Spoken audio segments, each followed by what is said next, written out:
কবর জিয়ারতের সঠিক পদ্ধতিটা জানতে চাচ্ছি। ভাই, কবর জিয়ারতের পদ্ধতি খুবই সহজ, খুবই সরল, খুবই সোজা।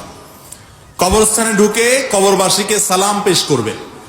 সালামুন আলাইকুম দারা কওমিন মুমিনিন ওয়া ইন্না ইনশাআল্লাহু বিকুম লাহিকুন নাসআলুল্লাহ লানা ওয়া লাকুমুল আফিয়াহ।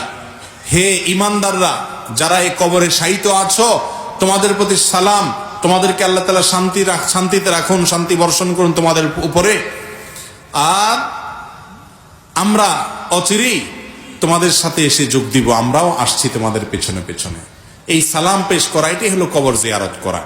এর বাইরে কবরস্থানে কবর জিয়ারত করতে গিয়ে অমুক সূরা এতবার পড়তে হবে, তমুক সূরা এতবার পড়তে হবে, হ্যাঁ, এরকম করলে কবর জিয়ারত হবে, না হলে কবর জিয়ারত হবে না, এরকম কোন বর্ণনা নবী করিম সাল্লাল্লাহু আলাইহি ওয়াসাল্লাম এরকম কোন কবর জিয়ারতের পদ্ধতি আমাদেরকে শেখান নেই। কথা বুঝতে পারছি?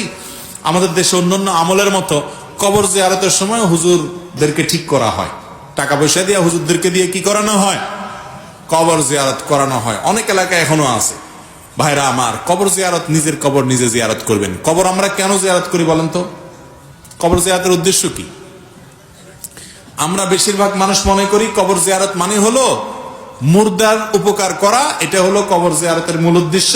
এই জন্য হুজুরে টাকা পয়সা দেয়, হুজুর আপনি যে আমার মরা বাপ, আমার মৃত মা, আমার কবরের শায়িত আত্মীয় স্বজনময় মুরব্বী, তাদের কবরটা আপনি একটু জিয়ারত করে দেন, দিলে তাদের উপকার হবে। ভাইরা আমার, কবর জিয়ারতের প্রথম লাভ হলো যে জিয়ারত করে তার নিজের। তাইলে হুজুর কবর জিয়ারত করে তার লাভ করলো, আবার আপনি পয়সাও দিলেন। তাহলে কি হলো জিনিসটা? আম সালা দুইটাই আপনার গেল, আমও গেল, সালাও গেল, দুইটা পাইছে কে?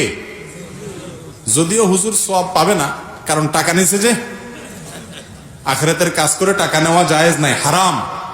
সে হারাম কাজ করছে, সওয়াবের পরিবর্তে উল্টা কি হবে? গুনাহ হবে। তো এই জন্য কবর জিয়ারত নিজেরটা নিজে করবেন। এটা অন্য কেউ করতে পারে, কিন্তু টাকা দিয়ে ভাড়াটিয়া লোক দিয়ে কবর জিয়ারত করাবেন না। কবর জিয়ারতে সালাম পেশ করবেন কবরবাসীকে, বাস তাতেই কবর জিয়ারত হয়ে যাবে। সালামুন আলাইকুম দারা কওমিন মুমিনিন, যতটুকু পারেন এতটুকু বলবেন।